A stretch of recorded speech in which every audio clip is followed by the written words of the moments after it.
Hello and welcome to Faithfully Fantasy. The husband and wife podcast talking all things Onyx Storm. I'm JC. And I'm Sean. And in today's episode, we're wrapping up our deep dives into Onyx Storm, bringing all our heroic auguries and all our favorite theories from this entire season. It goes without saying that this episode will contain spoilers from all three books, as well as snippets of information we've had from Rebecca Yarros since the release of the third book. And if you want early access to our episodes, bonus content every month, and no annoying ads like this one, you can have all this by becoming a supporter. You can try it for free now and cancel anytime. For the best deal, visit faithfullyfantasy.com or simply subscribe on Spotify or Apple Podcasts for instant access. Don't miss out and become part of our community.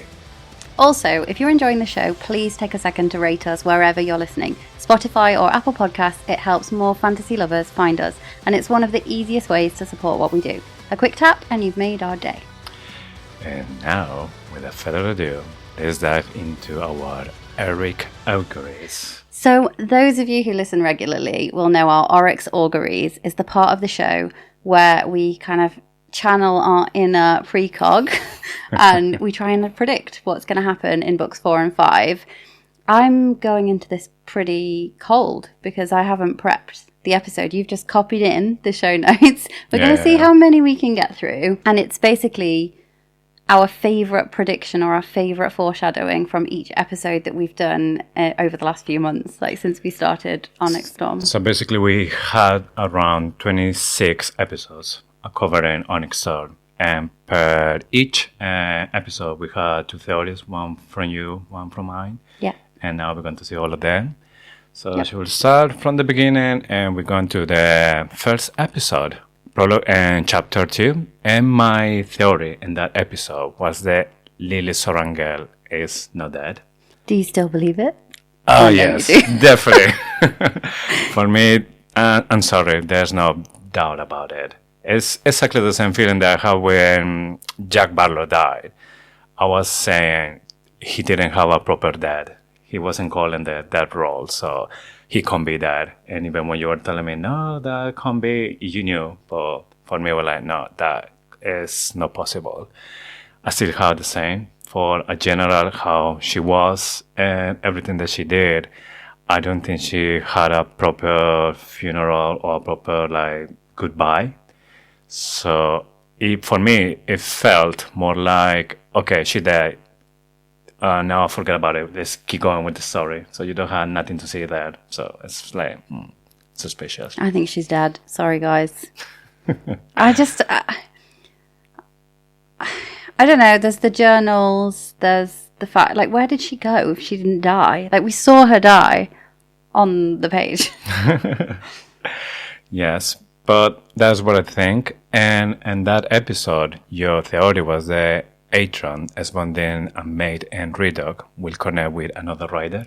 Yeah, so this came from the fact that Atron really in the flight, they were flying patrol around the snow-topped mountains, and he was desperate to go home. And Riddick and Atron had a bit of a fight, and they nearly crashed into Ten and Violet. And I'm pretty sure...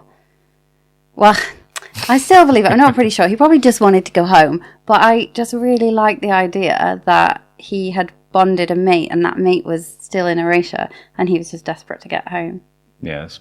I mean, I can see it because it's true. In that episode, it felt Atron was desperate to go back. Yeah, and weirdly, now we've just got to the end of the book, he wants to leave in the Rhiannon POV scene as well. Maybe that's the reason. There's a dragon fighting, and maybe Atron was concerned, maybe it's in danger. Oh, hopefully it's not the brown dragon that we find without a tail. Oh, yeah, because Atron... Oh. No, that could be Atron. We don't know. Hopefully it's not Atron. You know what? I changed my mind. I've been commenting this week on our reels, in response to people, and till probably about 90% of them, I've been saying, I change my mind every week. I change my mind every week. Yes. Should we move to episode 2? Okay. And also, just to let you know, the chat now is working, so now we can see clearly Oh, yay. the people there. How did you figure that out?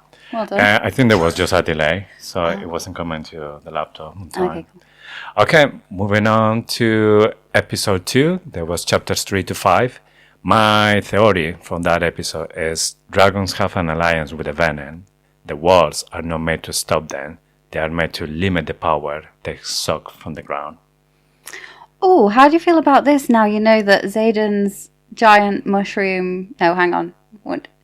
Yeah. Mushroom cloud of shadow Daddy Doom is what I'm calling it. Yeah.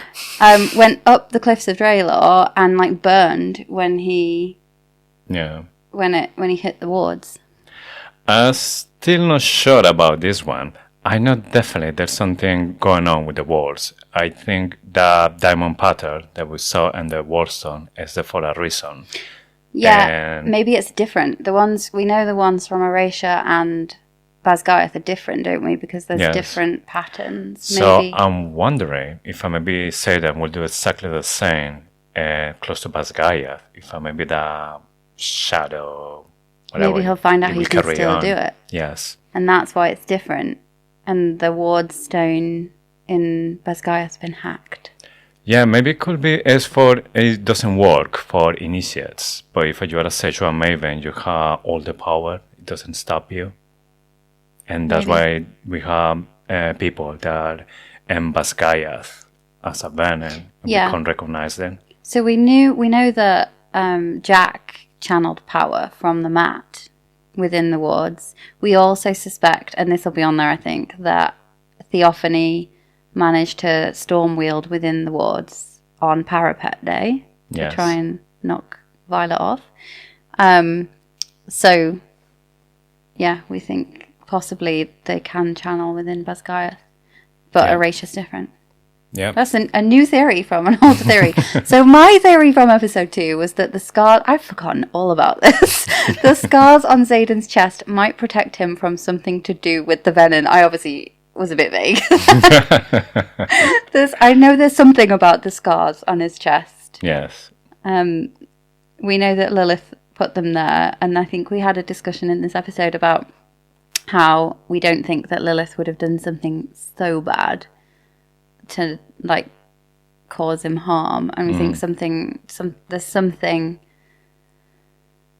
to do with the scars. I'm still vague. I don't know if anyone's got any ideas. Do we say hello to some people? Yes. Chris and Renna, hello. Sousa, can't really see. Lovebug is waving. Rebecca Yarrow said in an interview that Venom can still use lesser magic within the wards. So that's lesser magic. What about signets? Because we still think that Theophany tried to like blow Violet off the parapet. Yes. It's strange because Theophany, she disappeared when she was inside Basgaeth. In fact, that's just laser magic. That's just amazing. But the other thing that I'm not sure if she's creating a storm from outside and then she just pushing the storm inside the walls that is still working, or for some reason the storm it will go inside the walls. Yeah, I still definitely think there's something wrong with the wards. Yeah, I'm still thinking the banning, the big ones, Sage Maven, they can work inside the wards. Yeah. Okay. Let's go now to episode 3. There was chapter 6 to 8, and in that one, I said the ending of the book, there would not be any magic left. Yeah, we are 100% on this one, aren't we? Yes. So not the end of the book, the end of the series. The end of the series. So like those of you that listen every week will know that we bang on about this all the time. So we honestly, our prediction for the end of the series is that this is actually part of our own history, and it's the story of how there is no more magic, so the Irids will have to disconnect humans, dragons, griffins, venom from magic, and it's kind of like that's why we can't have nice things, to quote Taylor Swift. Yes, I'm thinking exactly that. Still, it will go to the time that all the dragons will die. or every single creature that wills magic, it will disappear, and everything is just the timeline from our world. And this is just the explanation about why we don't have magic anymore. Yeah, I think so. And it's so fitting, isn't it, for a series about erasing history, if it was actually like Jacinia was translating it into the modern language to try and bring the history to the people after it was stolen from us for so many years. Yeah. I think we talked about this on our last live, and we got in a rabbit hole about how we were convinced that dragons actually were real as well. Let's not go down that rabbit hole again. Yeah. So, this is back to the wards. We're obviously very obsessed with the wards at this point. Mm-hmm. I said they damaged the wards when they were modifying the runes. What protection did they remove? Yeah. So, when Violet and the squad broke down into the ward chamber and they modified the runes so that griffins... The flyers can stay there with the griffins. The flyers could wield within the wards. I think they did something else. Yes, because Redog mentioned it.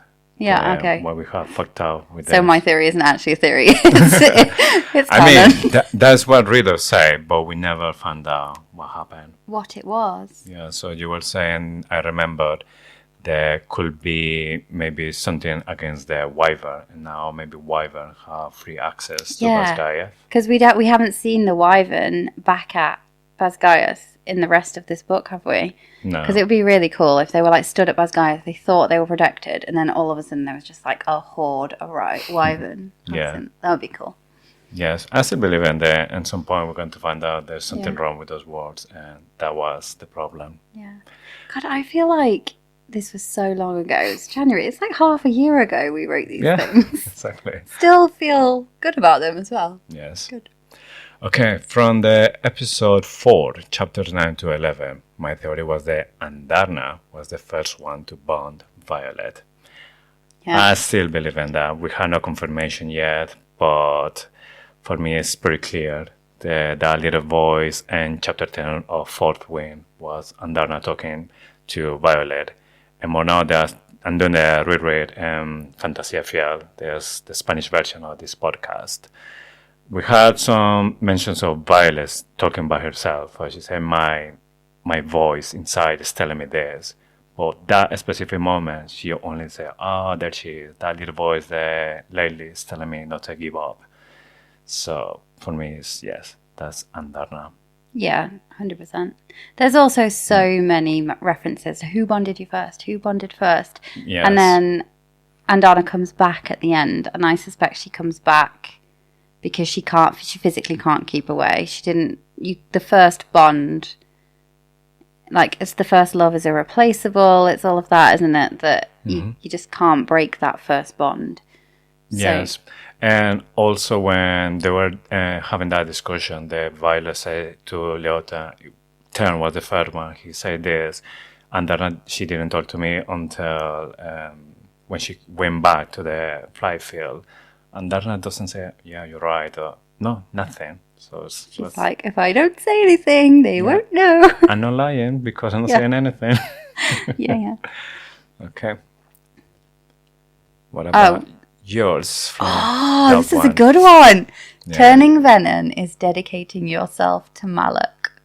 Mm-hmm. So I don't think that Malak requires a dedication. We know that because of the epigraph that says only Dune and Loyal require a lifetime of dedication. But I do love this one. I think I talked about it last week, how I still think there's a connection between Malak and Venom. You lose your soul when you become a Venom. Mm-hmm. Malak collects souls. He might just want the souls and be not that bothered about the body. And he's like, oh, you can go and be like undead over there. And I'll collect the souls. The big thing is that the Paromish used to call the continent Amalekis. Mm-hmm. The Navarians, couldn't remember the name, the Navarians used to call it Amaralis, like Amari. I think there was a big war between Amari and Malak, and this might come up actually. But the fact that they didn't they lost the Amalekis name makes me think it's like a Venin thing. And there's the Bay of Malek. There's like, it's all around that side, isn't it? It's cool, this one. For me, it sounds crazy, but I can't say it's impossible. Or I've got loads of crazy Malek theories. Nailing his Malek, anyone? Yeah, that's the best one. Okay, from episode 5, chapters 12 to 14, my theory was that Maven and Sage can hide their physical appearance looking normal among the people. Is that a that's just like pretty... That's said in the book, isn't it? Jack said the big hole could be full of Maven and I won't be able to tell another you. It says to Violet.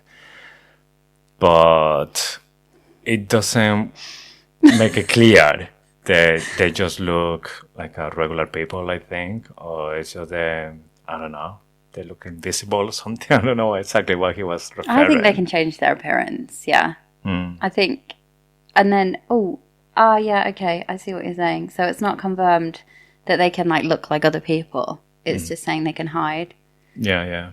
Are they like Irids, where they can do this shit? Yeah, no. Kind of like camouflage, maybe. No, I think somebody else's appearance. I think they can make themselves look normal, which is quite interesting, really, because does that mean that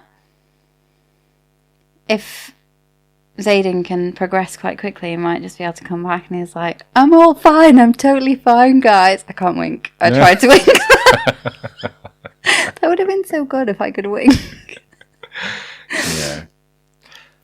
But I think this could happen. And actually, this is like a support another of my crazy theories that we'll see later on. Yeah. That's a good one. Okay.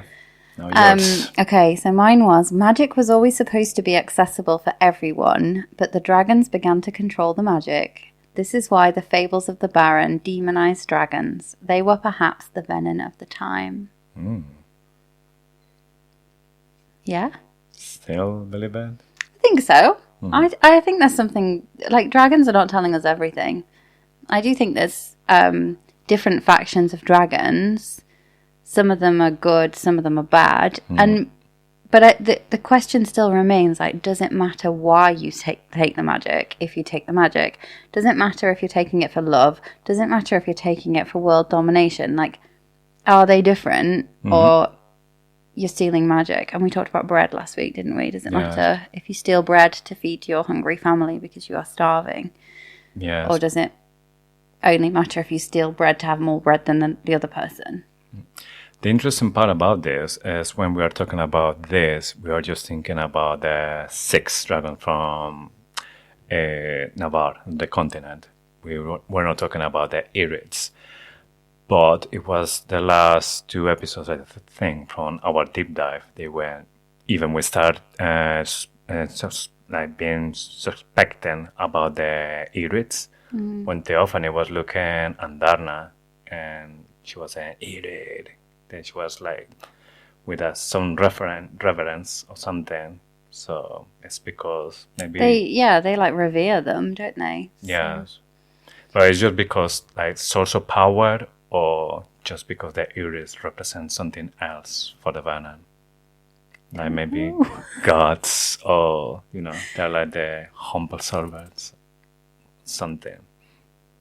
So it was suspicious as well. So the Iris is still sus for me. Okay. Yeah, you don't trust them, do you? No. I think there's something dodgy there. I'm so trusting. Except for Kaori. I don't trust him. Right, go. Episode 6. Chapters 15 to 17. My theory was that Naolin is the writer that was 1 or 2 years older than Brennan, that Mira was talking about. There's no confirmation about any of that. Mira was just talking, just like vague, or just like a general conversation. She was saying vague, like he'd been dating a rider 1 or 2 years older than him. But there was also the snippet from Rebecca Yarros that you'd have to feel something for someone to burn yourself out, bringing them back from the dead. So yeah, I agree with you. I think Naylan is the rider. Yes. Okay, we got a comment. I think the dragons are meant to channel from the sky, but something changed way back in the day. That's from Lovebug. I totally agree with you. Yes. I wonder also if this has something to do with the wards, and that they put the wards in to stop the dragons channeling from the sky because the dragons had too much power before. Yeah. And this was part of the deal between the humans, and they were like, you've got to protect... They need to protect the hatching grounds, but the only way the humans would agree to do that was if they weren't able to channel as much power. And then the dragons found another way to do it. Totally agree with you, Lovebug. I think that's like really cool. I remember the once we were talking about this, and even I said maybe from the first 6, Warwick or one of them, they made the walls in a way they were stopping the dragons to channel from the sky, force them to channel from the ground, and could be maybe like a long-term plan to exterminate all the dragons because the venom want the power for them. And maybe the idea is they drain all the land. If they drain all the land, the dragons will die. Yeah. But if they had the Iris to channel from the sky, they still have magic, and the only ones The in the Irids end. left though because they couldn't do it. That was so important for them because they're the connection to keep with this plan. So what? Exterminate all the dragons. The Venom will stay the only ones with power. Well, maybe the Venom are worried because they're getting so power. They're draining so much power from the ground. What happens when it's all gone? Yeah, they'll be starving. So they need the Irids. Yeah. To get it from the sky. Okay. Now your theory. The Irids were originally from the Barons. Yeah, I don't see why not. Like, I can't think of where else it... Like, the other ones, I'm not going to reel these off because I can't remember them, but I know that the oranges were from the Esbens, the greens are from the Vale, from... What about Sky, I think, yes. Yeah. Yeah. Obviously, the black dragons were from Eurasia. The only... Like, I guess the only reason why it might feel a bit odd is that the griffins are from the middle bit, and then you've got, like, one den of dragons on the other side, but... I like I think the whole theory was that General Daramore drained the hatching grounds, and that's why the Irids left. But I liked that. I don't see why not. Yeah, it's just that every single region of the continent has an area for every kind of dragon, and the Barons, the only thing that's left there will be for Irids. Yeah, I think we'll go to the Barons in book 4. Via Zayden. Yeah. If they're still there. I still think that maybe there is when the Banning still have maybe the headquarters, and that's when they operate everything. But I don't know how, because if there's no magic there, unless maybe they're lying, so nobody can go to the Barons. And then about the age of the Barons, there's magic and there's more stuff when the Venom have built a city or town for them. Maybe, but yeah, and everyone, it's like propaganda. Yeah, it's a bit dry over there. Don't go there, you won't get any water. And then no one goes. But really, there's this like amazing Venom stronghold. Yeah, Venom Resort. I think we mentioned it before. Okay. And all you could eat Venom paradise. Yeah. Venom in a swimming pool with inflatable dragons. Inflatable wyvern. Okay, from episode 7, chapters 18 to 20, my theory was the world had changed the capacity of the dragons of channel from the sky, and this had been done intentionally for, for the first 6. That book was way ahead of us. So that's exactly what I just said. So, yeah. I still believe in this. Come on, we got to get to one at some point where we were like, we were really, really wrong. Right, maybe it's this one. Violet would be able to channel from the sky without a dragon the way that Venom can channel from the ground. Oh, that's an interesting one too. Yeah, I'm not sure if she did at some point. That's because when they were flying to get the citrine necklace. Yes. She crossed the wards and she was like, feels like magic is wilder out here. Like I could just reach into the sky and channel it. I think she'll be able to at some point. It kind of comes back to that like suspected prophecy as well, doesn't it? Where she was like the one with the power to channel from the sky, and she is able to do that without the connection. And possibly that's what happened. So the Irids could break all the connections, and Violet is still able to just like do the equivalent of the giant mushroom cloud of Shadow Daddy Doom, but like with lightning. Or maybe she can end it all, and you have like a Umbrella Academy moment. That's not a spoiler, is that? Yeah, a little bit. Sorry. I mean, we still don't know what is the weapon that's terminating all the venom. Violet. I mean, Lightning will dead, but... No, because she literally says, I'm a weapon. I thought, like, for ages I was holding out for the fact that I'd be like Brennan, but I'm not, I'm a weapon. I think she's got to be the weapon, hasn't she? I think that maybe the one who was the lightning wielder at that time did something similar to Satan, and they just lightning for everyone at the same time, and that's how the venom would end. Yeah. Be quite spectacular. Yes. Yeah. Okay, moving on, and now we go into episode 8. There's chapters 21 to 23. Oh, yes. This one. So, in that episode, my theory was that Berwin is the Karos. Do you still think it? Not sure. Because, on one hand, I'm thinking, gosh, sounds so crazy. But at the same time, when I'm thinking why, I came with this conclusion, like, it has to be. Yeah, there's so many clues, like the blue, the teeth, the venom waiver that never goes to Corden when the Karos leaves. The dream walker, the fact that the guy sees what people dream of. Like, there's a lot of cool stuff. Terwin. The other thing, though, Berwin does seem suspiciously close to Xaden. Mm-hmm. And I think a lot of people are thinking that's because it's Xaden's granddad.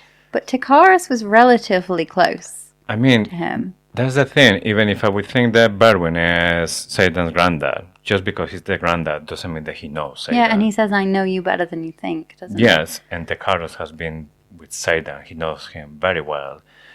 We haven't seen the Griffon from the Karos to say that he is a flyer. That's why he has this gift that he knows what everyone wants.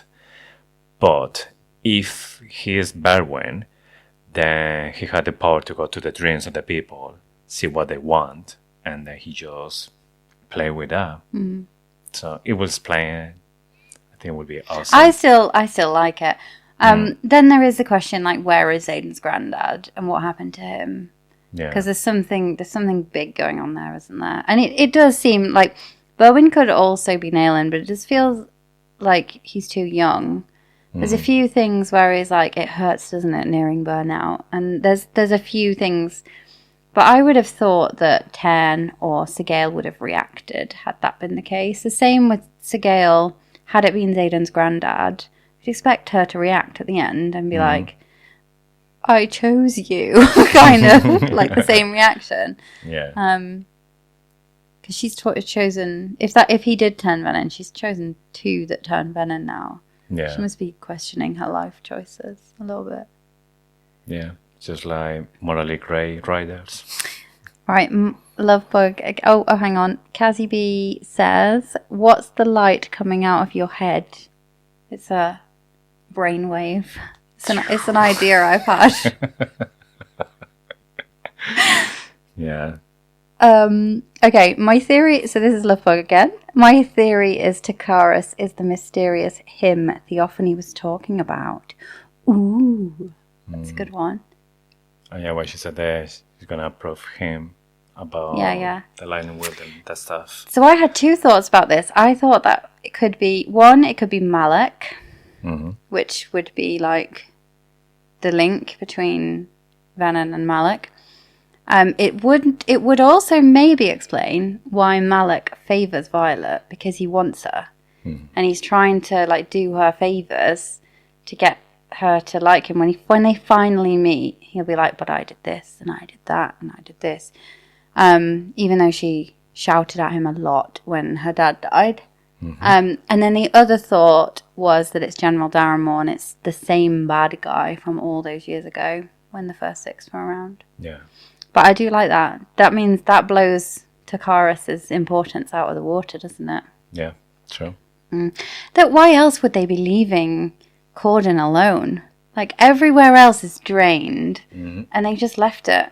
And his palace was never built to withstand a war because he knew he'd never need to. Like, he was his own biggest threat. Yeah, I still believe that Takaros, he's a Venom, or he has like a really deeply connection with the Venom. Yeah. That explains a lot of stuff, but I will believe that he's more a Venom than just being bold. Because the way the Violet is describing like the jewelry that he's wearing, maybe some of them is to hide what he is, those impossible what she said? Those Impossibly white teeth. Yes. So it's like a little clue that's telling you this guy is fake or this guy is hiding something. He's also got a politician's smile. It's like he's hiding something. Yes, Yeah. definitely. Dee Mirabelle saying hi. Hi. Hi. Okay, your theory for that episode. There used to be magic on the Isle Kingdoms centuries ago, but it was drained. 100% believe this still. There was an island that still had like a little bit of magic, so that can explain. Yeah, that's Zelna. Yeah. But I think that comes from the water. We'll get to that one later. I'm pretty sure that was probably a favourite theory of the episode. But yeah, it's to do with the colours. The colours are drained. There's no magic there. There's like weak magic in places. It feels like Hodotis for me is like the most sus island of all of them. Yeah, the people with the purple eyes. Yeah. Yeah. And they've rebuilt the city. we were saying that since that maybe they are not the people was from originally from the island, they just go there, take over, and then replace like everything. a parasite. Yes. Ugh. So we don't know exactly Creepy. what they are. Yeah. Okay. Now from episode 9, chapters 24 to 26. Theory. Curlin is the king of the Varelli. Is a Venom. Everyone's a Venom. I mean, eventually I will be right with one of them. Cortland is like thousands of years old, though, isn't he? No. I mean, officially we don't know. Oh, we think so. The thing is suspicious about him is because Violet says that he looks really young for the role or for the person that has that power. So just with the fact that she's saying that he looks younger than he should be, is the same with the Venom, because we see that every single Venom, they look really young. They look like in the 20s. And then we had this Apart from palace. that weird one that's got like thinning hair, and he's like, ugh. That's General Darrenmore. That's that one that visited her in her dream. The first time, yes, I think. Maybe she visited his dream. No, that wasn't Fort Wayne was? Oh, I don't know. Adam Flynn. It was Adam Flynn, yes.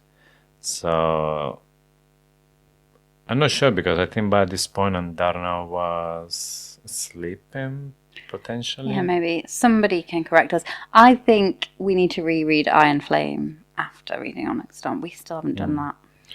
Yeah, definitely. I think the first Nightmare, it was directly for Violet because the Venom addressed Violet as a lightning wielder. But how did they do that? Because we suspect that Berwyn is a dreamwalker, does that mean he's not? I'm even more confused now. Okay. I agree with you. I think Cortland is Venom. My theory from that one, after what I said about Violet just now, strike that. Auric is the third brother who commands the sky. Still believe in that? No. I think I like it, though. I do think Auric will become the...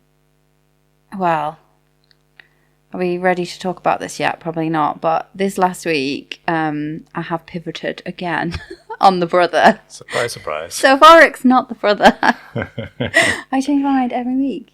Yeah. He could be the third brother who commands the sky, but I do think he's going to become the journal of the army, the new Melgren.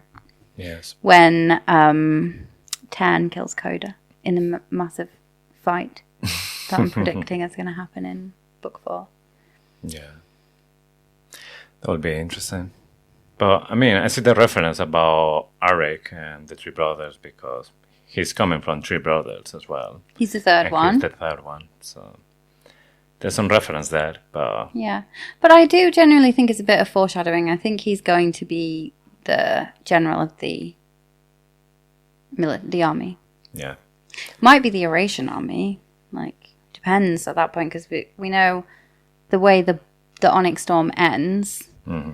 Navarre and Tyrandor are at war. That's it, yes. That's the fight. Well, at war is a bit of an exaggeration, isn't it? They're like waiting on the border. Holden has his army on the border. Yeah. Okay, now from episode 10, chapters 27 to 29, my theory was the body has a second signet. So it's not being confirmed either. We believe that yes, and even we've been speculating about what could it be. So there was some theory that maybe he's able to hear through words. When Satan didn't want to tell to Violet what was his second signal, was because he was aware the body was maybe closed and body doesn't know it. Yeah. So that's one of the reasons. So if he is the Venom brother, we think he has to, I'm saying we, I definitely think, I'm dragging you down with me. I think that he has to be able to astral project like Quinn, because he had to have been in that town square. Yeah. Had to have been in the town square and in the canyon at the same time.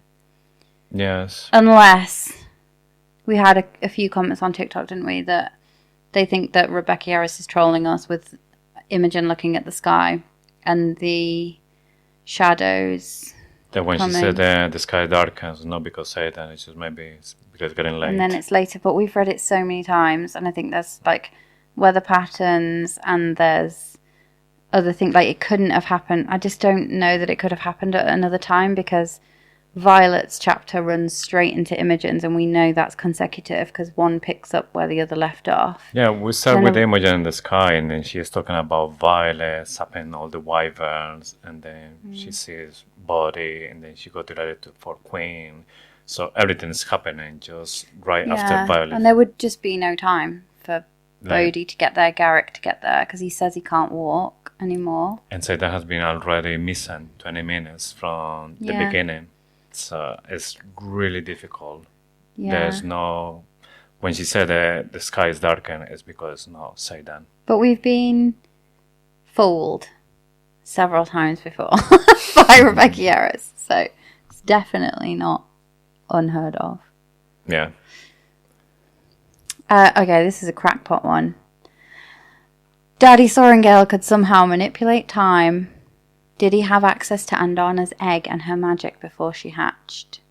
What was this? What spurred this one? Was it because he couldn't have got somewhere quick? Because when we're talking about how long it takes to go from one place, from one of the islands to the other one, and he did all of this, spent that much time in every single island to do the studies, but in Navarre, nobody noticed that he was missing for such a long time or something like this, like before. So you were saying that maybe he has the power to stop time, so he goes and do all the research and all the stuff. I have to listen to that episode again because I can't remember why I said it. I'm not sure. I feel like he did have some access to magic somehow. Like we've carried on with that train of thought throughout the season, haven't we? Where we've like... Yeah, I definitely think that he had a dragon and he had a signet, he has all the power. He wasn't what you would call a proper writer because in the end he was a scribe. I think maybe in one of those journeys that he was doing, somehow he born to a dragon. And that's why he put a rune in his book and the research that we don't know yet what's going on there. Yeah, that's weird, isn't it? Yeah. So I still believe in that, he had power, but such as stop the time, no, not going down much. No. Yeah. Okay, moving on. And from episode 11. This is going quite quick. This is like halfway through the book. Yeah, we're going there. Until we hit like a theory that we're going to be just talking and talking. Yeah, I know. And then we just The get brother. lost. Yeah. Oh, how many hours have we spent since January talking about that Tell me about it. bloody brother? Oh, look, we had a comment as well. What if Asher came across the Irids and one of them, perhaps even Leothan, helped him? Yeah, I like that. Yeah. Oh, you mean what if he came across them on the Isles? Mm-hmm. Yeah, that's really cool. Yeah, I know there's some people that even said that maybe the dragon that the Sorangel had, it was an Irid as well. And if you had an Irid, you might have way more special powers, like Andarna. Yeah, So I like it. it's an option. Yeah, we can't say that it's Honestly, impossible. Lovebug's got some seriously good theories. You've got some really good theories. Send us all of them. Yeah. How are we going to get through? We were gonna do part of like how are we going to cope, and we're going to cope by asking Lovebug to send us all her theories. Yeah. Memoirs of Luzbel. She loved him. She lost him. And he came back. But wasn't completely him. She feared him. She fought him. But she fell for him. Memoirs of Luzbel.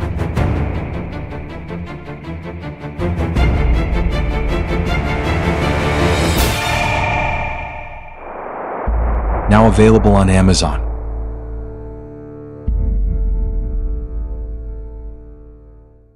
Okay. Episode 11, chapters 32. Andarna channels from the sky when she changed colors, and Violet can have her sickness when this happens. I think this is pretty much on the page as well, because when she was fighting against the Queen and Umbriel, I'm sure that she was the one who made this lightning happen. And the Queen is, how is it called? Marlies? Marlies, yes. She knew that why she said that she gave up. And she was asking how you did that, because there's no magic here.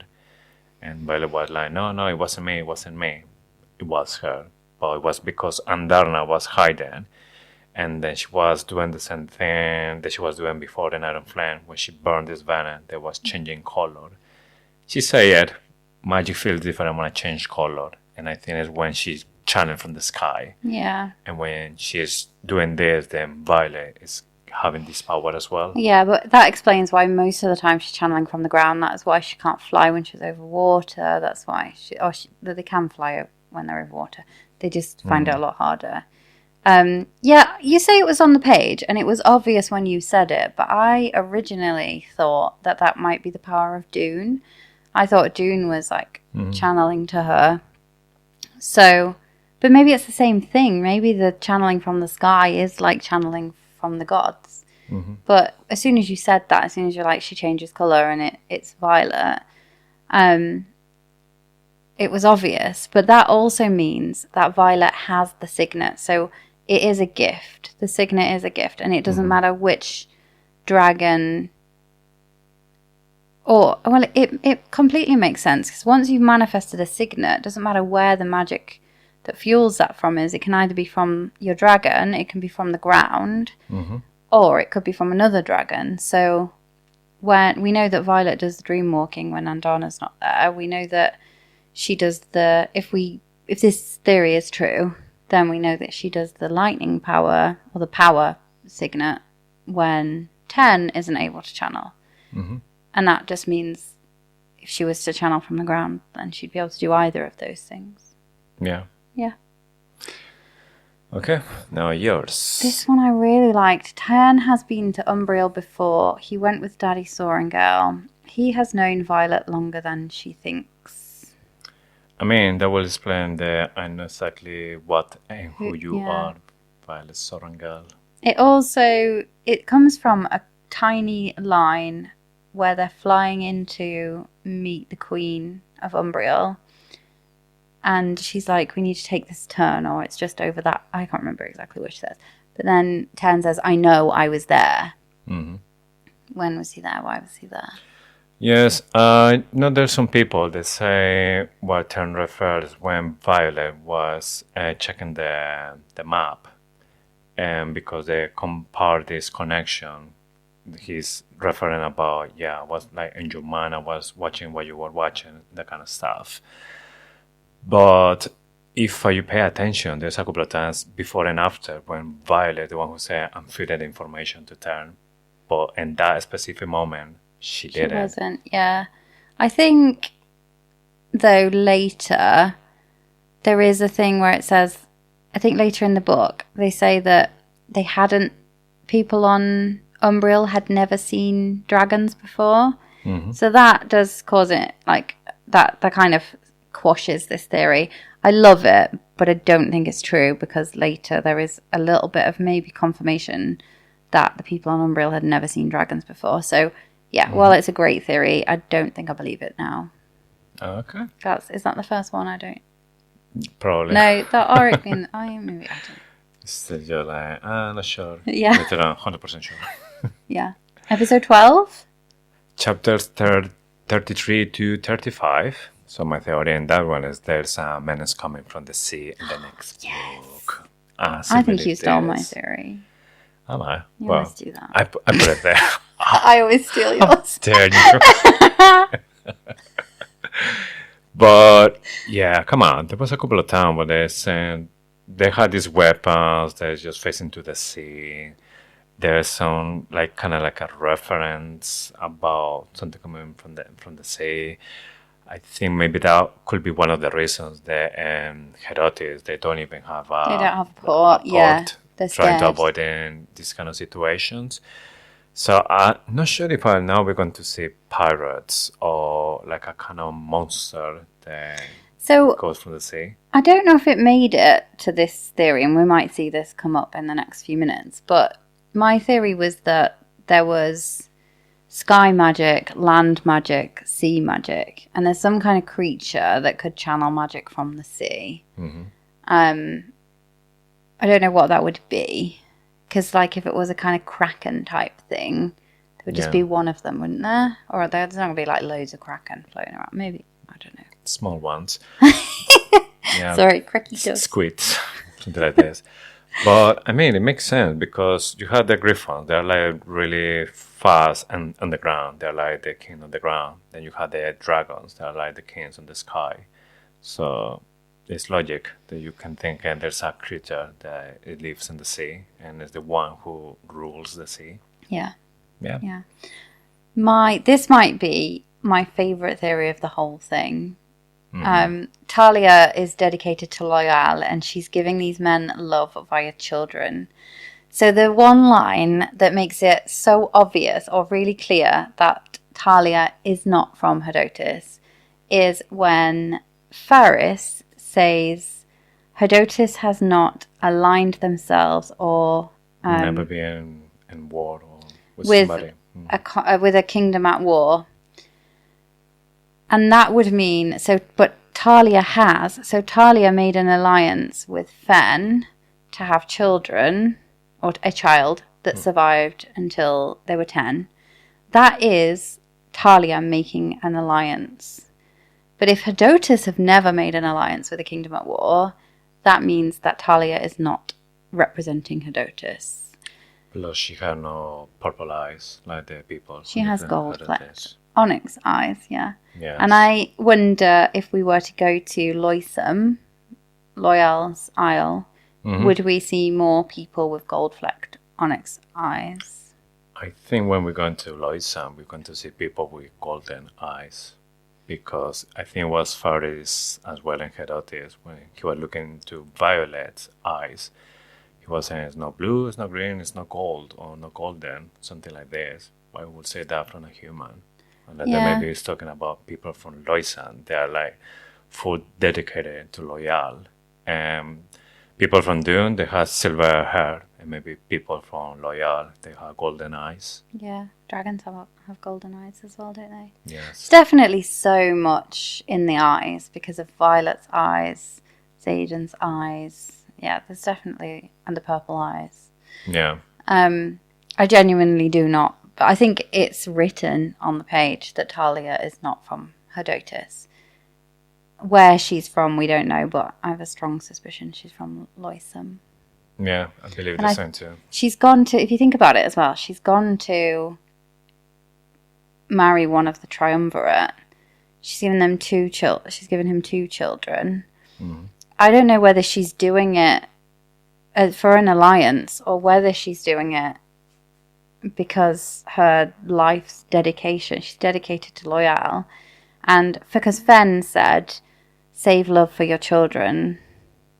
And he obviously loved Xaden. I don't know whether this is about teaching these men, these like hard men, to love by giving them children because they will love their children. Yeah. Yeah, I think that's quite neat. Okay.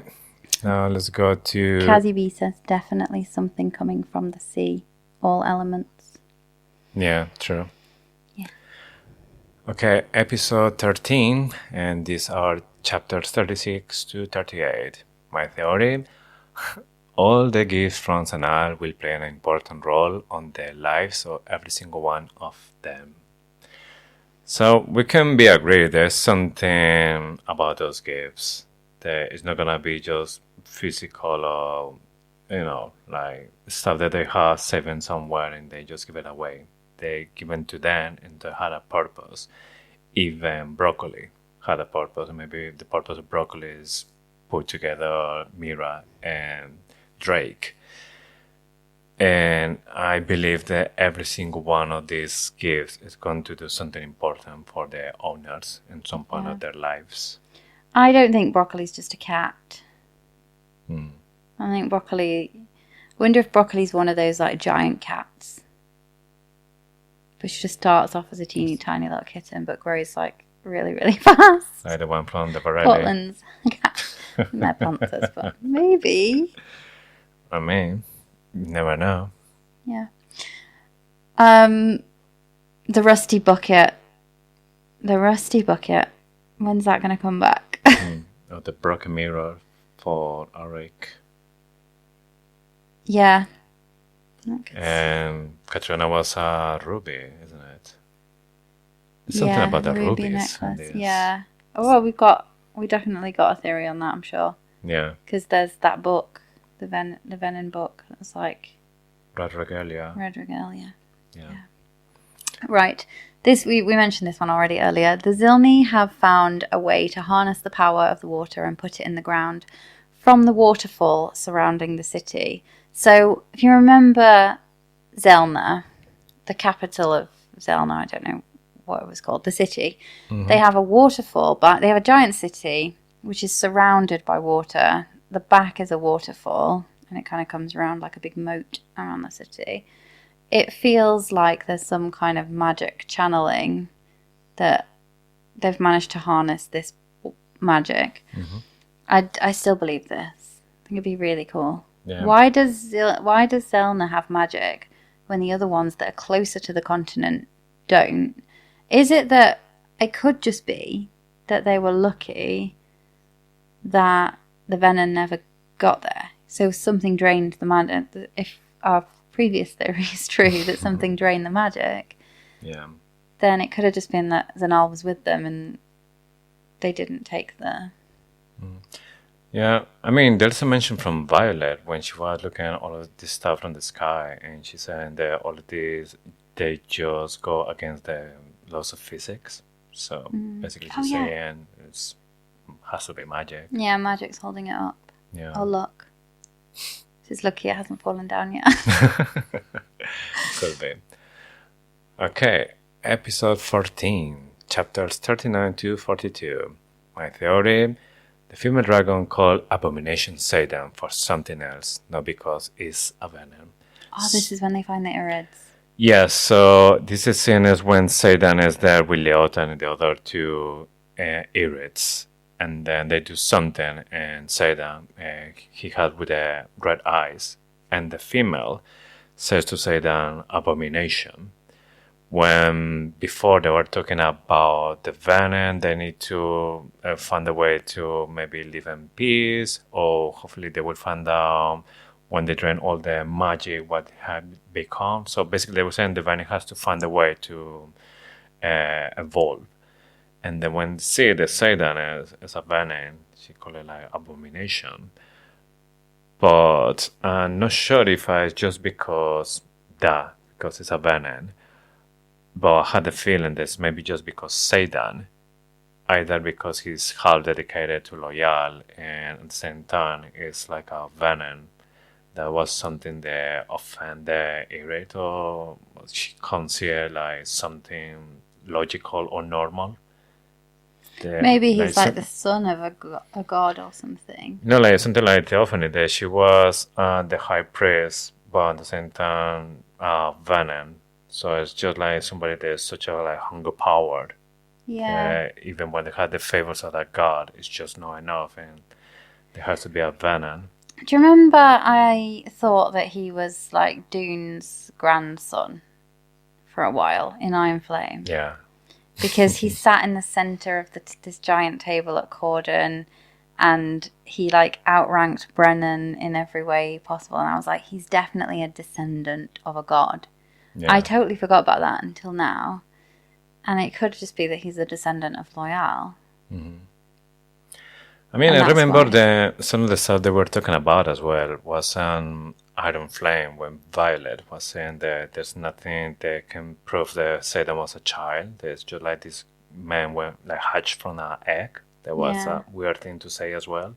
Yeah. And we're talking about that might be a clue that he's just... The gold eyes. Yeah. The gold flags. Weird. Dragon shifter. No, so I think it was the fact that there was a temple in Erasure, and I just seemed we didn't know at that point who Zayden's mom was, and I I thought that Dune was his mom, didn't I? Yeah. Remember? Yeah, that was wrong. She might be Loyal though. Yeah. So my theory in this episode was that Xaden and Violet are soulmates. She owns his soul, so magic can't take it. Mm-hmm. I mean, there's been some mention from Violet that humans don't mate, and that could be like the first hint. Yeah, and she's like scenting him a few times, and yes, he says, "I've been mine longer than you know." And yeah, I do think they're mates. There's something there. Yeah, but it might be because I'm reading so many other kind of fates. Yeah. Yeah, like our next deep dive. Yeah, speaking of, don't forget, we're going to start Quicksilver. If you haven't read it yet, you have to read it. Yes. Okay. From episode 15, chapters 43 to 45, my theory was that Berwin is from Tyrendor. And I remember that I say this as because in one of Satan's nightmare, Berwin is holding the sword of Tyrendor. And he was like telling to Satan that you had to give me what I want. Mm-hmm. And I think he's talking about that sword. And I don't know what happens later on. That Berwin doesn't have that sword in the next nightmare. It's like in there he said you lost it. Yeah. I feel like this one though is probably the biggest reason why people think that Berwin is his granddad. Mm-hmm. But I have a sneaky suspicion that Naelin is from Tyrendor as well. Yeah. I don't think Takaris is. Well, Takaris is a fake person. Takaris, exactly. It could be from whatever he wants. Yeah. The interesting part will be like how long has been Takaris there. Yeah. Okay. Right, this one is my absolute favourite theory of the whole series. And I am 100% behind this. And I'm going to remind people, although those that listen to us every week will know this by heart because I talk about this quite a lot. Kaori cannot be trusted. It was one of our listeners, Kelly, who got us onto this, and I am now like totally convinced he can't be trusted. So so he was in the tent after threshing. He was like moonlighting as a medic, as a healer. What was he doing in there? He shouldn't have been there. He wanted to get close to Violet. He wanted to also rub it in Jack Barlow's face that he got a small dragon. Had a teeny tiny dragon, and Violet had the big bad, well, bad in a like good way. But she had the dragon that he wanted. Yeah, he was convincing Jack to turn. He was like just rubbing salt in the wound. He has this book of the known strengths and weaknesses of all active dragons. He definitely is researching how to take down some of those dragons. Yeah. He's been to Drathus. He managed to conjure a perfect replica 3D image in the assembly chamber when Brennan needed somebody who'd been to Drathus. Why was the Professor of Dragonkind going to Drathus? There's no dragons there. There's no reason for a professor to go to the capital of the enemy. The enemy. The Flyers. And now, when we got to the end of the book, he was fighting on the east of Drathus. The east had already been claimed by the Venom. That's where the Wyvern were lined up looking at the city walls. Why was he over there? Yeah. I don't trust Kaori. Plus, he is an illusionist. Yes. So that could be maybe the first hint that everything about Kaori is just an illusion. Yes. Yeah, that was the part when I heard it, I was like, oh shit, yeah. Duh. Yeah, Kaori is Venom. Well, he's Venom. He can't be trusted. We can't trust Kaori, yeah. Okay, now from episode 16, chapters 46 to 48. My theory, Violet will use the delay activation rune to activate the rune from her father's research. You think it's not a self-destruct rune, don't you? No, because Ree was the one who said that, so everyone believes that rune is just if somebody tries to open it, it will blow out. But that book has already a system to ruin everything inside with the ink. Yeah, why would it need to blow up? Why we need to have tube? Plus, we were expecting that we're going to see something about feather tails or dragons. They were like the investigation that he was doing. But it was everything about the second rise of the cropland, blah, blah, blah, blah. Nothing about Iris, nothing about this research, the stuff that the Athos was looking for. So what I think is that rune in the book is some masking rune, and that's what it's doing. It's hiding that research because that research is really important and probably was the reason that he got killed, even when it's not official. Yeah. That he got killed. But I think once Violet, she gets good with runes, she will learn about masking runes, and then she will recognize the pattern and like, oh my god, it's the same pattern from the book of my dad. Oh, and it's the same one that's on Brennan's hand. That would be so cool. I think that I agree with you. Sorry, I just knocked the microphone. I agree with you that but I don't think she will use a delayed activation rune. I feel like the delayed activation rune is part of the rune. Mm-hmm. So a rune could be the masking rune, and it would be the opposite. It wouldn't be a delayed activation rune. It would be like a end of a rune, wouldn't it? It'd be like a trigger to make the rune ineffective. But the delayed activation rune could be part of the rune. You know, like how Liam's mum's rune was only activated at the point where the dragon executed the parent. Mm-hmm. That there must have been some delayed activation element to that was like waiting for its cue to kick in. Yeah. So I think the delayed activation rune would be part of. Yeah. Well, the rune is specifically for runes that have lost the magic. So I think that maybe that masking rune maybe has no power, and that's why the stuff that's hiding is still hiding, because there's nothing to, reactivate it. So she needs to learn that kind of stuff. Give a power to the masking rune, and then when the masking rune is working again, deactivate it. Yeah. And then everything will be revealed. Yeah, we've got so much to learn about runes, haven't we? And I still hope. I thought they would come back in this book, but Liam's little wooden dragon carvings, I'm convinced there's got to be a rune in there somewhere. Yeah. Because of his mom. Yeah, I mean, he was an expert as well. Or he knew a lot about runes, so... We don't know. I don't think we know that. But you'd expect him to be. Yeah. Sloane got it first time, didn't she? So... Yeah. Kind of, they've obviously grown up seeing their parents do it. Yeah, I mean, it was like a common knowledge entering there as well, so... Okay. My...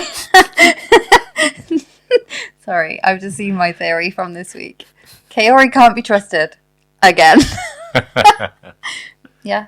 Yeah, obviously something happened, and then you were like, you see, we can't trust. I mean, how many times that's been my theory. My favourite theory from I the think episode. by the end, our deep dives, it was just every another chapter. Kaori, what is he doing there? This is us. On today's episode of What the Fuck is Professor Kaori Doing? Yeah, pretty much. Okay, moving on. Episode 17, favourite theory. Okay, and this one is chapter 49 to 51.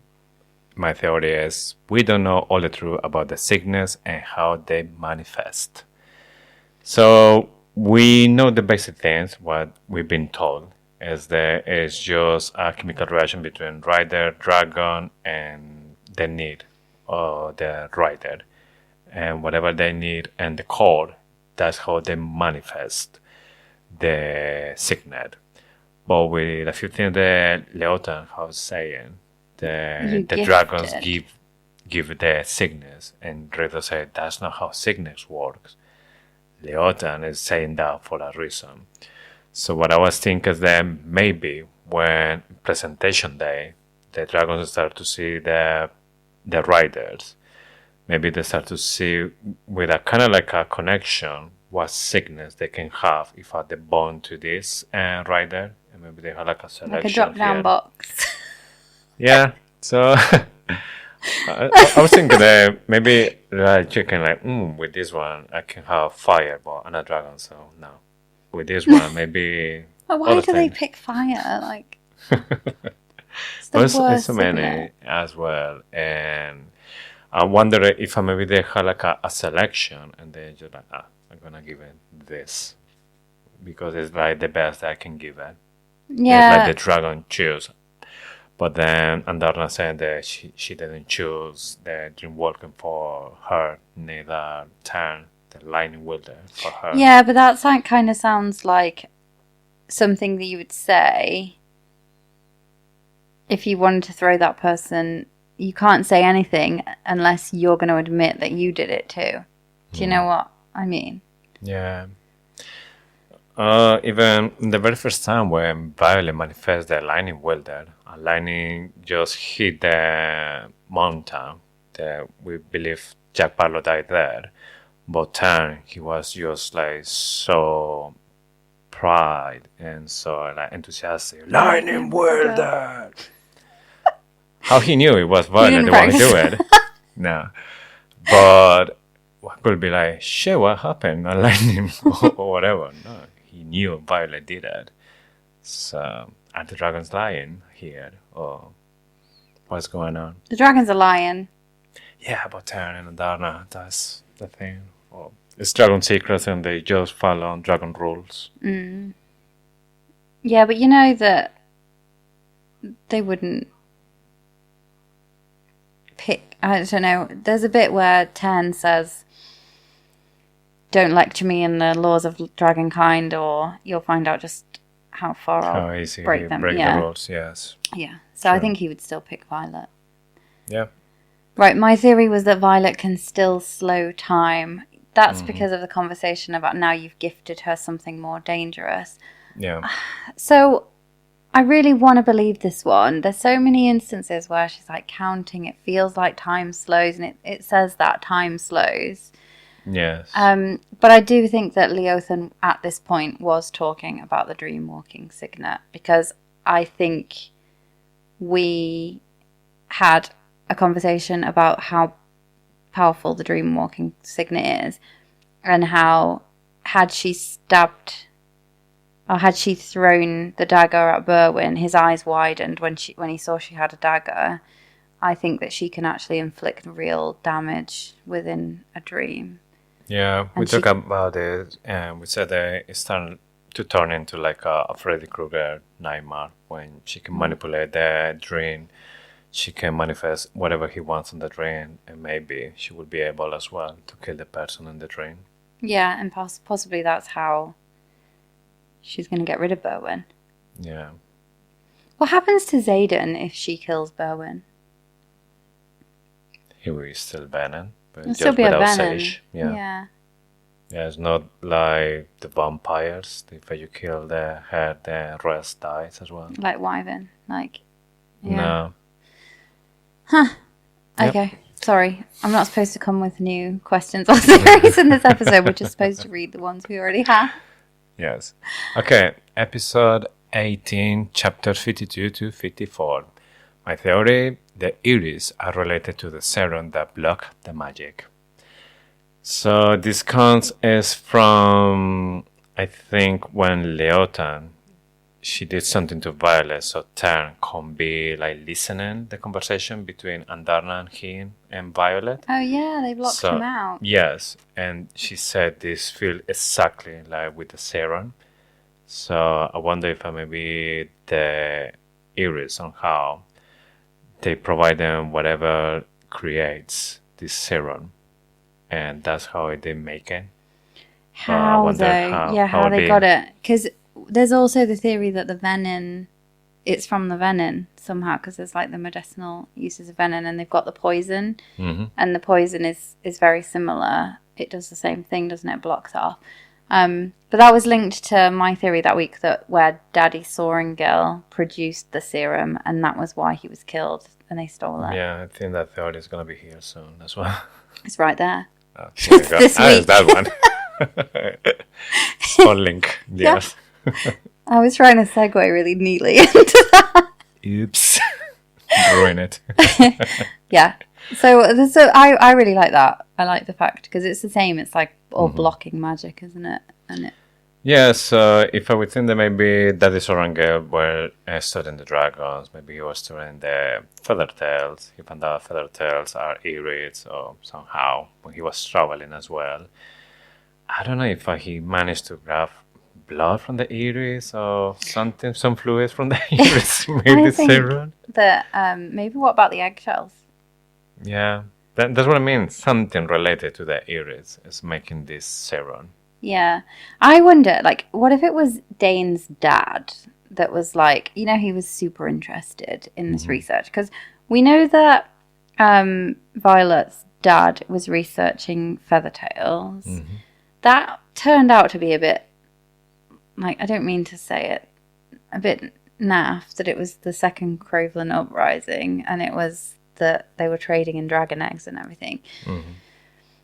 We also know that he was researching the first 6 and we didn't get any of that. We know that he was, so the feather tails, like I feel like there's more to it than that. And we know that he was like an exceptional potions master or poisons master.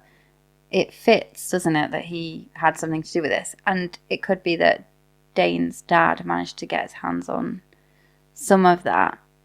Yeah. It would have to be one that didn't have like those vials and a self-destruct rune that you think is not a self-destruct rune. But anyway, yeah. Yeah. Episode 19. Chapter 55 to 57. We're going to the end really quick. I know. Okay, my theory about this one. Theophany has been chasing Lilith. She was her sage. So, we have a lot of things to believe that Lilith, she channeled at least once. That is something that we can say because the story from Violet saying that she came home once with the eyes really red, that she turned into a venom. The epigraph somewhere when Nolan is telling to Lilith, there's no cure, there's only control. And this happened way before all this story because Nolan there, he wasn't, I think he wasn't a colonel, he was something like lower than that. So we're talking about a few years before all this. why she was looking for a cure. So really somebody close to her or her was a venom. And I think when Theophany said that she knew Lilith from the beginning, when Lilith manifests the signet, because obviously they had the same signet. So maybe Theophany was trying to bring Lilith to the venom side. I think she managed to treat Lilith with the baby. And I think the reason that Violet had this condition where she had fragile bones and joints is because maybe Theophany was trying to drain the tummy from Lilith. Lilith channeled to just repel Theophany. She turned into a venom initiate. And then she ran back to Basquiat and she never left because she's safe inside the walls. The same way Satan, that he was better inside the walls than outside. And that's why even when all the children from Lilith, they were in narration, she never went to them, even when the children are the best for her and her only reason for everything. Because she couldn't trust herself outside the wall. No, she knew that if she goes there, it will be like a really good chance that she will turn into a venom. Yeah, so then this ties in with how you don't think she's dead. It could also work with how I think she's dead. And that I do think that she died not of venom. So it could be like that she had forced all the magic that she'd previously stolen into the ward stone, and then she had no stolen magic and she could die. It does feel like Xaden and Brennan tried that when they were just like casually hanging out with the eggs. I had a thought just then that we've been wondering why Daddy Sorrengail seemed to have access to magic. What if it was actually him that channeled, but for love, to save Violet in the womb or whatever, to save Lilith? And Lilith ultimately had to kill him, and that's why the dagger was in her office. She'd used that to kill him, to protect her children or to protect whatever. That would be heartbreaking, wouldn't it? Mm-hmm. We've always wondered, brutal. We've been like, he must have bonded with a dragon. Well, no, actually, what's the most obvious way that he might have had access to magic? He could have channeled. I know that we're like, everyone is venom, and how many times we've said that. But we've never really thought that could have been the case, and that actually it was Lilith that killed him. Yeah, I mean, could be. I'm not going to say no. That would be like a really tragedy. Could be why he had runes. That could be why he had like. Well, for me, it's just the fact that he was so good with potions. They had a lot of knowledge about everything. For me, it feels more that he's the one trying to find the cure, and she was the one affected. And I think the reason that she had this dagger in the death is in case that maybe she can't control it. She would rather maybe kill herself. Yeah, self-sacrifice. Like she did. Now, the good question for me now is if a siphon grabs a venom and it starts to take all the power from the venom and put it outside, that will kill the venom, or will come the moment that the venom it will just automatically recharge, because that you won't kill a venom that way. Because don't know. That's exactly what happens to Lilith. All the power went to the Warstone. And what I believe is that yes, she was like dead, like clinical death for a moment, but because she is a venom, she came back with more. But they carried her body and put her in the They put her in the hall. But never was burned. There was not like a proper funeral. That's what I mean. That she was like clinical dead, so they can feel pulse. The colors were drained, so she was like dead because all the power was there. But then, because it's a venom, and you can't kill a venom just like that. Then all the power came to her like a magnet from the ground to her. And then is when this snowstorm starts, because she turned into a venom. And then she just said, I can't stay here like this. And then she made this storm and she ran away. She's hiding as a venom. This is my theory. That's your hill you're dying on. I don't think she is. But, yeah, all right then. All right then. Okay, let's see what was your theory in that episode. This was an interesting one. Palladium, which is the part of the mineral that comes from Tyrandor that goes into the alloy to go into the daggers. Yes. So palladium is crystallized magic, and taking it away from the ground will leave the ground without magic.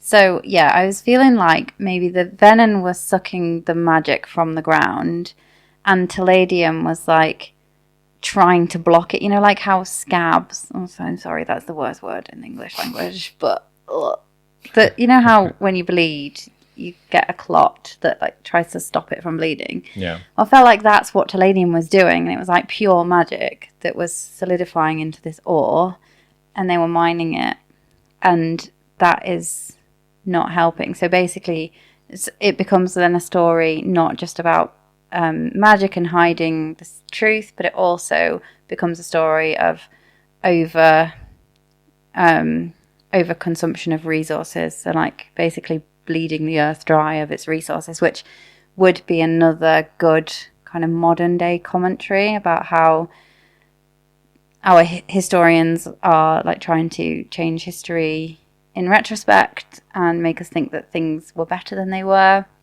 but they were also that we're exploiting the earth of resources.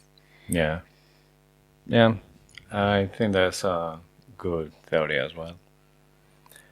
Had a comment as well. Guys, I'm here for the Lilith theories all day. Awaken Valorous. You've got someone that agrees with you. Yeah. That's Rebecca. Okay, now to episode 20, chapter 58 to 60. My theory, Body will turn into the king of Tyrandor. So during the series, we have two mentions about Tyrandor. It will be a kingdom. So the first one was with Maren telling to Kat and this dream. The Violet was there. He will choose you and you will be the queen of Tyrandor. Then Theophany, when was with Violet and Body, Theophany says to Body that don't worry because it won't be long for you to be like the next one in succession, and you will be the one who's carrying the crown of Tyrandor. And even Body saying Tyrandor doesn't have a crown, it's not a kingdom. There's been two sources saying about this. We don't know what Marin's gift yet. We start to see that maybe there was some stuff that the Venom knew about future or about some stuff. So I think Tyrandor, it will be a kingdom, and could be maybe book 4, because there's still tension between Navarre and Tyrandor. So I think maybe Navarre is going to attack after all this, because maybe right now Tyrandor is in a bad position. They just went through a war, so now is the time to attack, because they are in a really low level. And maybe this is going to be the time that Tyrandor is going to overtake the people from Navarre, going to overtake Caldier, and they're going to be the rulers of the continent. And Body, because Satan is not going to be there anymore, he will be the king of Tyrandor. So if Bodhi isn't the Venom brother, Bodhi becomes the Duke and then ultimately becomes the king. We've all been like wondering why Xaden married Violet, right? Do you think, I'm just going to ask you a question about whether Xaden would be this unhinged. Do you remember in Iron Flame, and we're convinced that Bodhi likes Violet, right? And in Iron Flame, in the shower, when she arrives and she's wearing his jacket, and she says, "Relax, chill out, it's Bodhi's," and that does not make him relax, because he can read Bodhi's intentions and he knows Bodhi likes Violet. Do you think he married her just so that Bodhi couldn't like try anything when he becomes king? And then he's like, "You saw what happened. It's the only way to keep my cousin away from Violet." And everyone's like, it's the only way to save Tyrandor. No, it's just like some petty jealousy going on. I do think Xaden would be that. I mean, he was like really jealous just because Violet was wearing his jacket once. Yeah, exactly. So He like imagine, spirals. No shit, I'm gonna leave my cousin here with Violet. My Violet. But I think because Catriona, she was into Xaden, she's into the power as well for the crown. They look the body is I don't want to think like she's that it's a shallow. conversion of Xaden. So like, okay, you look like Xaden, kind of. And he has the crown, so yeah. All check. She just wants the crown. Tick. Yes. Okay. Muy buena tu teoría, JC. Muchas gracias, Ayusan. Crackpot theories. Love them. Yes. So, what about your theory for this episode? Oh, yeah, this just it doesn't feel that long ago, does it? Melgren is eliminating his competition. So the reason this would be the reason that precogs, nobody knows about precognition. Jack says in like all the way back in chapter 8 about of it. Fourth Wing, he's like, I'm not the one that thinks precognition is a thing, which means that it's been eliminated from at least recent history. Mm-hmm. We know that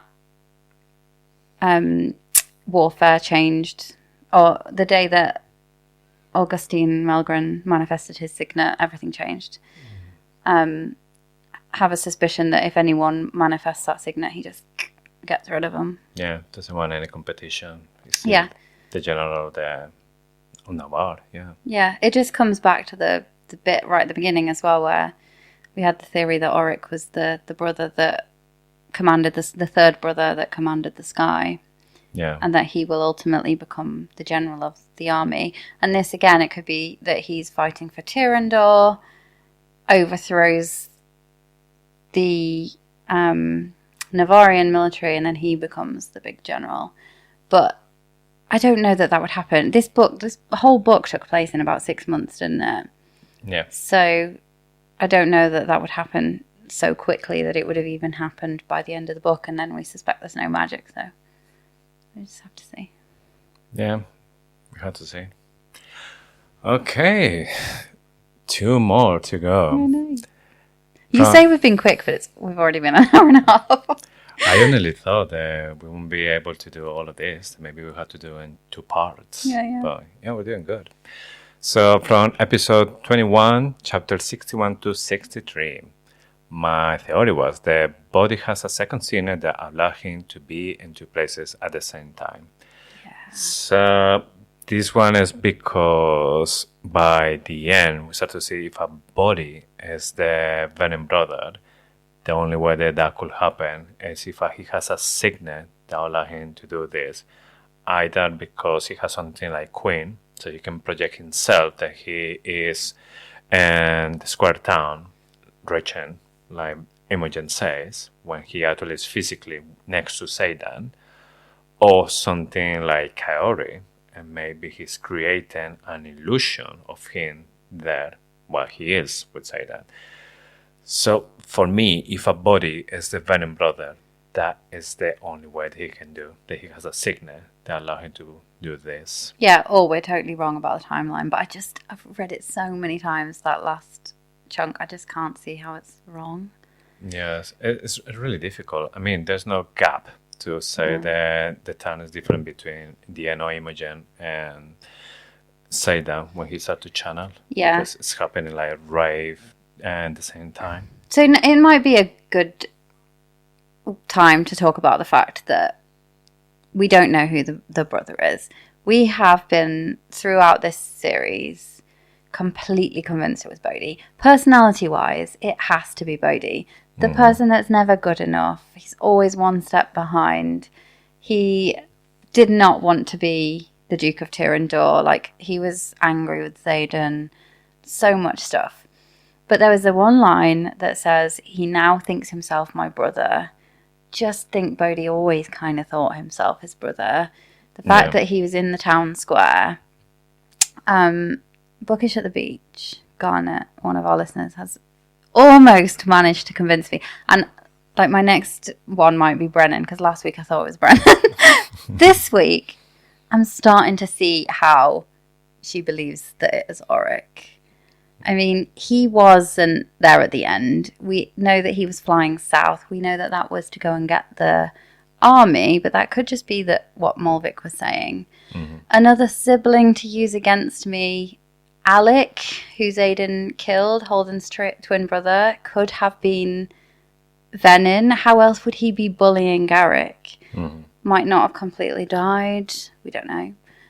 But Holden was the other sibling that was kind of working against him. What if Mulvick is actually Sigale's sibling? We don't know that. They're both blue dragons. Yeah. The fact that he knew for 5 months as well. He didn't know for 5 months, but he totally could have done, because he could have just precogged it. There was also the moment when Xaden and Violet told Holden he wasn't coming. Like, there was no basket going to the Isle Kingdoms. He was going to keep them like totally behind. He said that there's I think it might have been on Corden. I can't remember when he said it, but he said that he has complicated loyalty to Auric. Yeah. And that loyalty could stem from the fact that Auric knew he was a Venin because he'd seen what was going to happen. And he'd read his intentions, or at this point read his mind, because Xaden's signet got stronger, and that he wasn't going to tell anyone. Just like Mira. Yeah. So he was fine, and he was kind of feeling some loyalty towards Auric because Auric was not telling anyone, and he knew. So there's just a lot of reason why it could actually be Auric. And if you think about what he says, it's the person I'd least expect to turn. You just wouldn't expect Auric to turn. He left the crown to fight against the Venin. He wouldn't turn Venin. Yeah. And the reason he might turn Venin was because he knows that's what he needs to do to win this war. And Rebecca Yarros, we've said this so many times, she has to find a way of getting him out of the way because he's just too useful. He could just tell Violet exactly what to do all the time. I think there is a lot of evidence for the fact that it could be Auric. Yeah. And I bet, like, give me a week or so, and I'll be like, no, it's absolutely not Bodhi. It's 100% Auric. And then give me another few weeks, and I'll be like, it's not Auric. I mean, I completely understand, because for me, this ride with the Venom brother was exactly the same. I started this season with 100% sure it's Bodhi. Then when I was getting by the end, 60% sure it's Bodhi. The other 40% is Garrick. By the end of everything, has to be Brennan. Yeah. So I think it's Brennan. I don't think it's either Bodhi or Garrick, because first, in the timeline, by the time that Garrick and Bodhi are leaving Imogen, the Venom brother is already with Xaden. That's the first thing. Second one, when Xaden says, now the one who believes now my brother, like you said, he won't say that about Bodhi, he won't say that about Garrick, because they are like brothers. It's talking about somebody that doesn't have that relationship. That's what I think is Brennan. So when people say, but Brennan was there at the end, Rebecca Yellow say, looking for the one who is missing at the end. I don't think she mentioned or she referred by the end of the chapter, by the end of the book. Yeah. It's in the battle, when everything is happening. Brennan is not there.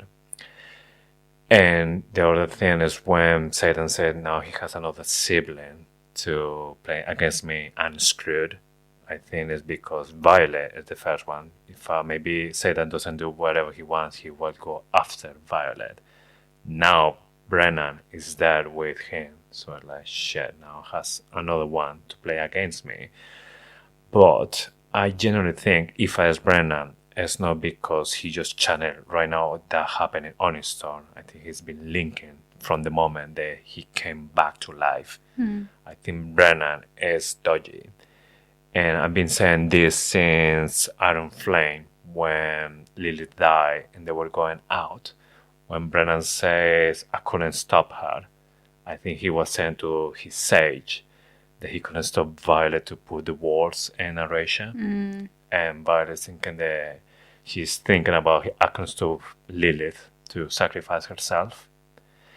So, in the end, one thing that we can be agreed, there's no one character that has all the checks and the flaws. Every single one of them has a but. Yeah. This doesn't fit. Yeah. This doesn't fit. Yeah, so the Romantasy Society has said, but did Auric know Xaden was Venom? And that's the, like, I think he could have seen him as Venom in precognition, and Xaden read his mind and knows that. Then she's also said, the sibling word suggests Brennan or Auric. I was completely with you. Like, last week I was 100% sure it was Brennan. I mean, literally the reel I think you posted yesterday is me being like, it's not Bodhi, it's not Garrick, it's Brennan. And then it's Auric. And now I'm like, I think it might be Auric, guys. Yeah, this morning I was like, I wake up. Morning.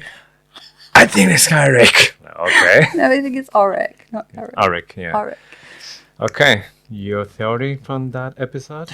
Yeah, so last week, the final episode. From that one, sorry. Yeah, I'm jumping ahead. We will get... I cheated here, I gave you 2. We will get a Dane POV, and Tern will fight Coda. So we will get a Dane POV. I think that's just because he's got so much that he's hiding. Yeah. I trust Dane, you don't trust Dane. There is a bonus episode where we basically had a fight about it. We just had a big argument, didn't we? In that episode? Yes, definitely. It's one of our best. And then the Tern fighting Coda, there's a few things, isn't there, that's like, would he win? It's given like some hints that it might happen. Bit of foreshadowing for that. So yeah. Have some comments. Okay, I was probably going back to the brother. So that is still one of your best pickups, JC. The Brennan was talking to his sage at the end of Iron Flame. Yeah, I agree with that. I think that's really cool.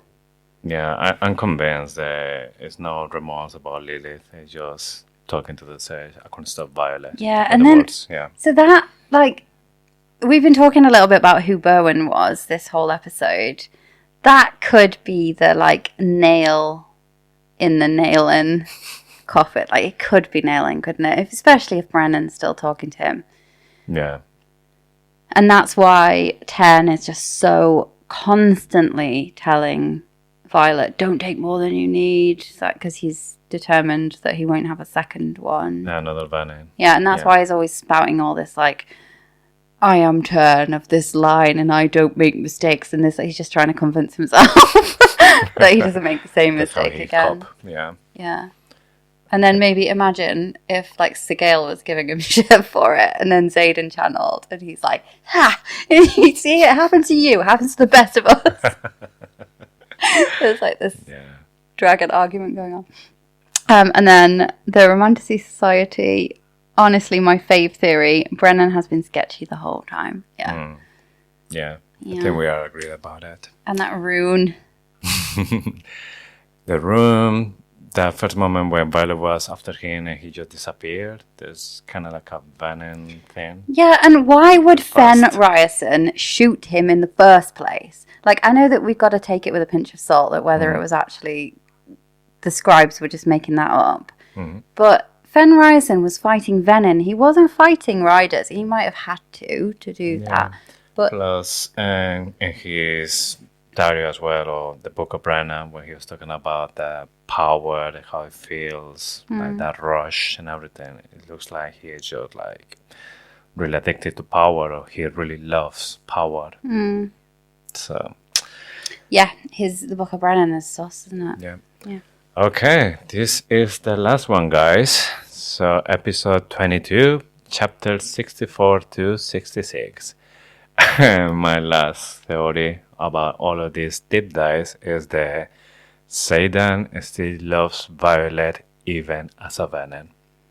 Again, I'm not really sure that's a theory. I think that's just a thing. I mean, Theophany said that Venom don't love, but I think there's so many things, so many hints that Xaden is not a regular Venom. And I think that's gonna be like key for all of this. He's a Venom, a full Venom now. He's not any shit. He's a proper asset now. And he's still in love, and he's still doing everything for Violet. And that's gonna be something. And Gale. Yeah, well, he's a man that is still caring for not only himself or not only caring about power. He cares about his dragon, his woman, his child, his heart. My dragon, my woman, My dragon, my right. soul. Yes, so I think that's gonna be the difference, and that's how we're going to maybe change the stuff for Zayden. Yeah, I completely agree. Like, he constantly talks about how his soul belongs to Violet, and he loves Violet. They're soulmates. That's why I honestly think he also, like, I think we picked this up last week. There's the bit where he does his mushroom cloud of Shadow Daddy Doom. His soul like bursts away from him, and then she says, "I love you," and he keeps hold of one piece, and so his soul does seem to go when he decides to channel for that. And I wonder if that's because he's doing it for Sigale and not for the person that he loves. Yeah. And then that reminds me, it keeps hold of that one piece of soul that he'll cling on to. Like, I just hope it doesn't matter how big the soul is, and it's not like Voldemort and he gets like more and more snake-like and he loses his nose at some point just because all of his soul has burst away and there's a mushroom cloud, and but he's only got this teeny tiny little piece, but it's Violet, so it's okay. I do think it makes a difference. I think I did see something Scribe Jess so Jess was saying, like, I think she gets a bit confused when people say full Venom, because he is Venom. As soon as you steal the magic, you're Venom, and I get that. I agree with that, but I do think it makes a difference, like the reason why. And Berwin kept saying, "You'll turn for love, you'll turn for love," and so it seems like it's not really, it doesn't really matter why you turn, but he has managed to keep hold of this one piece of soul. Yeah. And now your last theory. Garrick took the eggs. Yeah, I still think Garrick... I mean, it was only last week, but I did think... Yeah, I changed my mind quickly. Garrick took the eggs. So, I think that if Brennan isn't the brother, or maybe if he is, I don't know, I don't think it matters. He and Zayden were sat with the eggs in the hatching ground in an attempt to cure Zayden of his venonism. We still don't know how on earth they got that close to the eggs. Obviously, dragon egg security is pretty lax at Erasure, because it seems like nobody's getting close to the Vale. So at Basgiath, if anyone tries to get close to the Vale, they're roasted. Not the same at Erasure, unless you are Brennan or Zayden. So we know that they're the only ones that have been allowed to get there. So I think Brennan had something to do with it. I'm not sure that Zayden would have got in because of I think he could get in, but he wouldn't be able to channel. But it could have been Zayden. But I think they were trying to get the army of Umbriel to support Tyrandor. Yeah. And Garrick was the only 12 hours to recover. He'd have been fine at that point. He could have got to Corden at least, and then got away to take them to Deverelli to broker the deal, because the King Cortland was the middleman. The fact that there was 6 eggs, although they're still checking, probably not still checking now. I mean, going to be checking for a couple of years while she writes the next book. But yeah, I just feel like Garrick wanted to do something useful. He flew back to Erasure, had a conversation, went to get the egg, or was like given the eggs by either Zayden or Brennan, and took him off. I think that's why he's missing. Yeah. I mean, the last thing that he said before he leaves Imogen is that I can't use my signal anymore, better to do something. And if maybe there was some already business between Zayden and the King of the Varelli, because we know they had like some missives and they were negotiated. Maybe Zayden say, okay, My last word is I give you 6 eggs, and that's it. And maybe Garrick knew about it, and now he's like, okay, I better go for that army from Umbriel. I need to take the 6 eggs because we really need that help. Yeah, even if he only gets half an army. Yeah. Oh, maybe they still haven't the whole thing. It's just they only have 6 eggs. Yeah. The fact that he was saying that's my final offer in this note. Yeah, they were negotiating something, and I think it was the eggs. You still thought it was like the sword of Tyrandor, didn't you? Mm-hmm. Yes. Yeah. Because right after that is when he has the nightmare again, and then Berwin says, you lost what I wanted, so now you're going to bring her, and then it's talking about Violet. So I think it's the sword of Tyrandor that maybe is given to the King of the Varelli. And somehow that taking away maybe magical power from Tyrandor, from Berwin or something. I think there's something else. Because Berwin did say you lost what I wanted. Yeah. But, yeah, no, I just think it's the egg. But we'll have to wait quite a long time to find out. Yes. This won't be the last time we talk about the Empyrean. I mean, try and stop us. But I'm still doing the Spanish version of this. I started just 2 weeks ago with Fourth Wing. So obviously, if I see something else that we missed the first 2 times we read it does then hit I will come back. different. Yes. So when you read Onyx Storm and you start back again at Fourth Wing, you will find stuff. Yeah, so always going to be a good excuse to come back, just do 1 episode about Empyrean, and maybe with new ideas, new theories that we haven't seen before. Obviously, I'm going to share it with everyone. And maybe if Rebecca Yaros as well, she starts to drop some hints on stuff, we will be here. Yeah, when she starts to write that, obviously she's writing her contemporary at the moment, but she will start to write the 4th book at some point. We'll start to get some Easter eggs. Yeah. I am quite sad. Like, this has been over a year talking about Empyrean.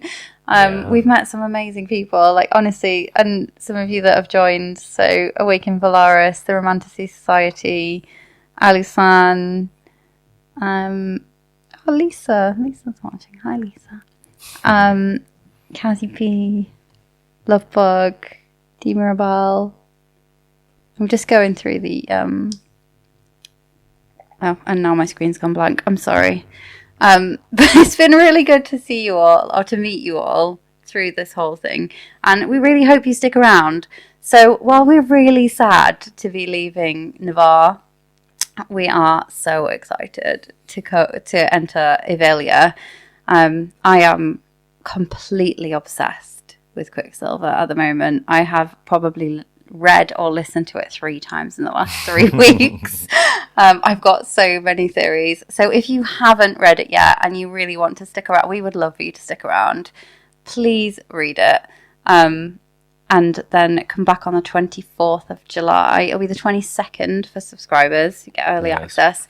But the 24th of July, everyone will be able to listen to our first Quicksilver episode. The first episode we'll do a bit of a recap for those that haven't read it and want to kind of read along with us every week. It'll be a recap of all the things you might want to remember before we go into the first... I don't know, we haven't worked it out yet. We need to work out how many chapters we're doing. But the first few chapters of Quicksilver, and then we'll cover Quicksilver right the way up to the 18th of November when Brimstone, the 2nd book in the Fae and Alchemy series, is out. So, yeah. Yeah, also with Quicksilver, we're going to start as well with a new perk for our subscribers on Instagram. So they will see us recording the episode live. So subscribers from Spotify, Apple Podcast, Supercast, they will see the episode edited and everything done. So every week will be live? Yes. That's and then the week before, or I don't know when we're going to record it, it's going to be live for subscribers on Instagram. Yeah. They will see everything, so before anyone else. And we'll do our bonus episodes live for everyone as well. Yes. Yeah, I love doing live episodes. It's really cool being able to speak and hear to people. So we've got my fave part of the book was listening to your breakdowns every week. Oh, thank you, the Romantasy Society. It's been so good to meet you. I just wish we were closer, because some of the events that the Romantasy Society put on look absolutely awesome. So I just need to get myself over there at some point. Yeah, hopefully. And then Awaken Belarus, you two have been amazing to watch and listen to. Thank you for all your thoughts and energy. And you've been amazing to talk to as well. And for the extra book recommendations that I've got from you. Yeah, thank you very much for being here with us all these episodes and right now as well, in this right moment. So I think that's all we've got time for tonight. We've been nearly 2 hours, so thank you. Honestly, I can't believe that some of you have given us 2 hours of your precious time. It's been really, really great to have you with us as we record, and it's all we've got time for this event. So don't forget to follow us. You already are. This is for the people that aren't listening live. Don't forget to follow us on Instagram and TikTok at Faithfully Fantasy Pod. Please come and join the conversation. Your theories are the best. So just because we're stopping talking about Empyrean every week on the podcast, it does not mean we want you to stop sending us your theories. So we're your Empyrean BFFs. Just spam us, spam the DMs on both TikTok and Instagram. Yes. And our Discord as well. Obviously, if there's more theories or stuff that is really told to everyone else, we're going to bring in a special episode from the Empyrean series. So that is not going to end. Just because we start with the deep dives from Quicksilver. And with all of this, we got just one more thing to say, and it's thank you for listening to Faithfully Fantasy, the husband and wife podcast talking all things Onyx Storm. We'll see you on the 24th of July, and starting with our deep dive for Quicksilver, and we will come back with more theories, with more fun, and of course with more Faithfully Fantasy. Bye!